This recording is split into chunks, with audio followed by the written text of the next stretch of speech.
3 février 2026. C'est le jour de l'anniversaire conjoint de 2 femmes écrivains.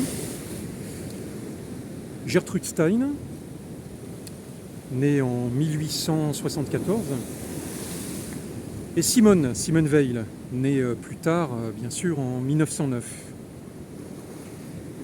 Ce sont 2 grandes juives intraitables, absolument intraitables, d'une rigueur absolue, aussi angulairement cubistes l'une que l'autre. Les 2 se sont réfugiées en 1940, l'une dans la campagne péri-lyonnaise, pour Gertrude, avec sa femme, à Belley puis à Culose. Simone, elle, à partir du 15 septembre 1940, s'est réfugiée ici même, dans ce magnifique immeuble, très précisément au 8 rue des Catalans, sur la plage des Catalans, à Marseille. Elle a écrit ensuite, dans les Cahiers du Sud, sous le pseudonyme d'Émile Novice, différents textes, lettres, cahiers, qui devinrent plus tard des ouvrages. Après avoir rencontré René Daumal, elle écrivit ses fameuses réflexions sur la théorie des quanta. Et c'est bien sûr à Marseille qu'elle rencontra le père Joseph-Marie Perrin, dont j'ai célébré l'anniversaire le 30 juillet dernier à Troyes, dominicain.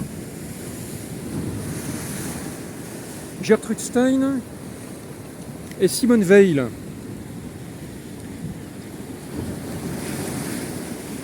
Elles ont laissé des œuvres dont la lecture entrecroisée est tout à fait fructueuse, bénéfique et stimulante. Une lecture entrecroisée qui pourrait déboucher sur une nouvelle vision du monde. Alors je prends des exemples en cachant volontairement le livre, d'où j'extrais les phrases suivantes. Il n'y a ici-bas, à proprement parler, qu'une seule beauté, c'est la beauté du monde. Les autres beautés sont des reflets de celle-là, soit fidèles et pures, soit déformées et souillées, soit même diaboliquement perverties. En fait, le monde est beau. Quand nous sommes seuls, en pleine nature, et disposés à l'attention, quelque chose nous porte à aimer ce qui nous entoure et qui n'est fait pourtant que de matière brutale, inerte, muette et sourde. Et la beauté nous touche d'autant plus vivement que la nécessité apparaît d'une manière plus manifeste. Par exemple, dans les plis que la pesanteur imprime aux montagnes ou aux flots de la mer, dans le cours des astres, dans la mathématique pure aussi, la nécessité resplendit de beauté.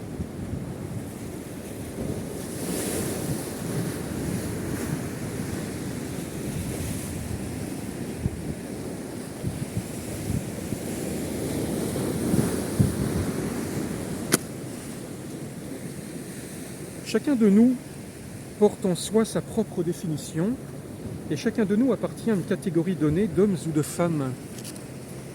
Et lentement, cela ressort de chaque personne grâce à la répétition, inlassable compagne de toute vie. Cela se révèle en toutes les créatures, jusqu'à la plus délicate nuance, jusqu'à la saveur la plus ténue, selon la manière dont elles se répètent. Jusqu'à la parfaite compréhension, elles vont se répétant, conformes à ce qui en elles forme un tout, et tous ceux qui les voient peuvent les comprendre. Quelle joie alors pour ceux qui savent déceler, sous la constante répétition, la complète vérité d'une nature qui va s'affirmant toujours davantage.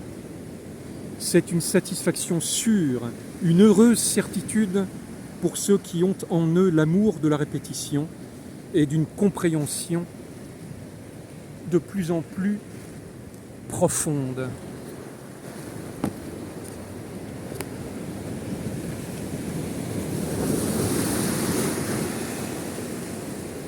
Il faut qu'un effort soit orienté. On s'imprime à soi-même un mouvement dirigé. Voilà pourquoi la mort fait violence à la nature. Rester par ordre 1 heure, debout et absolument immobile, c'est une torture pour la même raison. Obéissance, effort non orienté.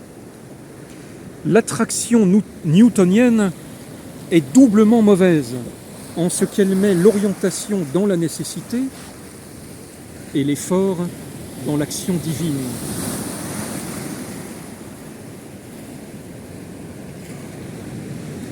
Ce qui se fait dans une famille doit être fait d'une certaine façon. Une famille vit à sa façon. Quelquefois, une famille change sa façon de vivre. Parfois, l'un des membres de la famille qui, pendant de longues années, avait rempli dans la famille la même fonction, finit par vieillir et tout change alors. Dans une famille, chacun connaît tous les membres. Chacun est connu des autres membres. Il arrive aussi dans une famille que l'on ne sache pas ce que font les autres membres. Il arrive que dans une famille, les actions d'un membre soient tout à fait inconnues au reste de la famille. Tous les vieillards finissent par mourir. Dans certaines familles, il y a beaucoup de vieillards et ces vieillards finissent par mourir. Chaque membre a sa fonction dans la vie de famille et chaque famille est un être vivant.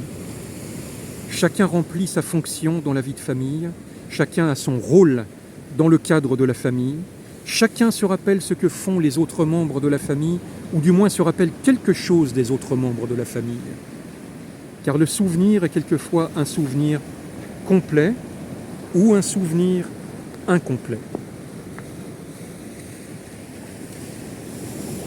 La femme qui souhaite un enfant blanc comme la neige, rouge comme le sang, l'obtient, mais elle meurt et l'enfant est livré à une belle-mère. La connaissance de notre misère est l'unique chose en nous qui ne soit pas misérable.